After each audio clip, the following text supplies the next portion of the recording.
स्वागत है। आज हम एक बहुत ही दिलचस्प स्रोत पर बात कर रहे हैं।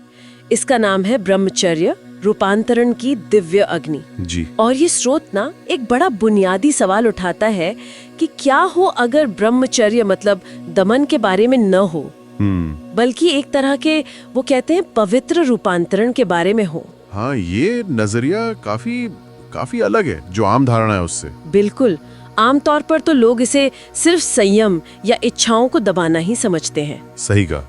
बस कंट्रोल करना।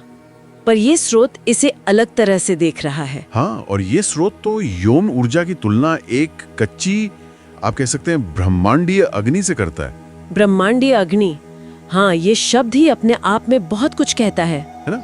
और ये सोचने पर मजबूर करता है कि अगर इस ऊर्जा को, इस अग्नि को कोई अपनी इच्छा शक्ति से, एकाग्रता से बदलना सीख जाए, दिव्यांतर ज्ञान जैसी चीजों में, तो जीवन कैसा हो सकता है। हाँ, ये बदलने वाली बात महत्वपूर्ण है। स्रोत के हिसाब से ये ऊर्जा तो है, शक्तिशाली है।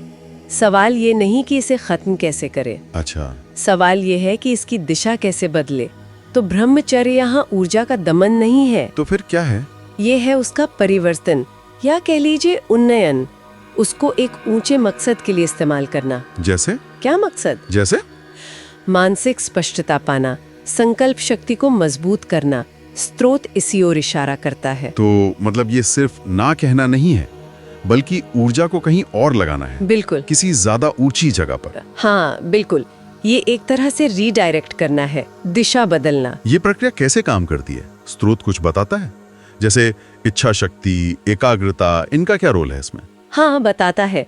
देखिए, इच्छा शक्ति तो चाहिए ही, मतलब वो संकल्प बनाए रखने के लिए कि हाँ, मुझे इस ऊर्जा को दिशा देनी है। ठीक है। और एकाग्रता, वो मदद करती है ध्यान को टिकाए रखने में, ताकि ऊर्जा भटके नहीं, सीधे लक्ष्य की ओर जाए। अच्छा, तो ये एक तरह का आंतरिक अनुशासन हुआ। हाँ, कह सकते हैं आंतरिक ऊर्जा का प्रबंधन एक स्किल है ये दिलचस्प है। और वो दिव्य अंतर्ज्ञान वाली बात, उसका क्या मतलब है यहाँ? क्या ये ऊर्जा बदलने से ऐसी क्षमताएं आ सकती हैं? स्रोत का संकेत तो यही है कि जब ये शक्तिशाली ऊर्जा, जो आमतौर पर नीचे की तरफ बहती है, उसे ऊपर की ओर यानी मन और अध्यात्म के केंद्रों की तरफ मोड़ा जाता है, तो चेतना का स्तर बढ़ सकता है। चेतना का स्तर बढ़ना। हाँ, और दिव्य अंतर्ज्ञान शायद उसी बढ़ी हुई जागरूकता को कहते हैं।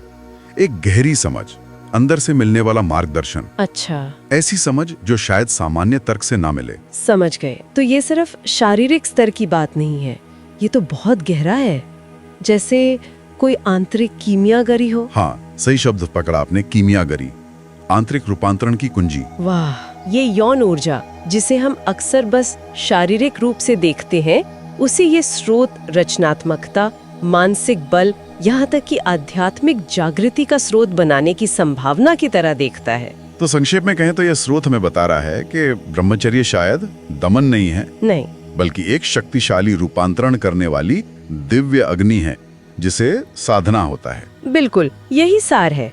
ऊर्जा को नियंत्रित करके उसे उच्चतर लक्ष्यों के लिए साधना। और अंत में वो सवाल जो स्रोत छोड़ जाता है कि अगर इसमें महारत हासिल हो जाए, हाँ, तो मानव क्षमता का वो छिपा हुआ आयाम क्या हो सकता है जिसे खोला जा सकता है? यस, ये एक बड़ा सवाल है, सोचने लायक। वाकई ये हमें अपनी ही आंतरिक क्षमता की सीमाओं और संभावनाओं पर दोबारा सोचने पर मजबूर करता है। इस पर जरूर विचार किया जा सकता है।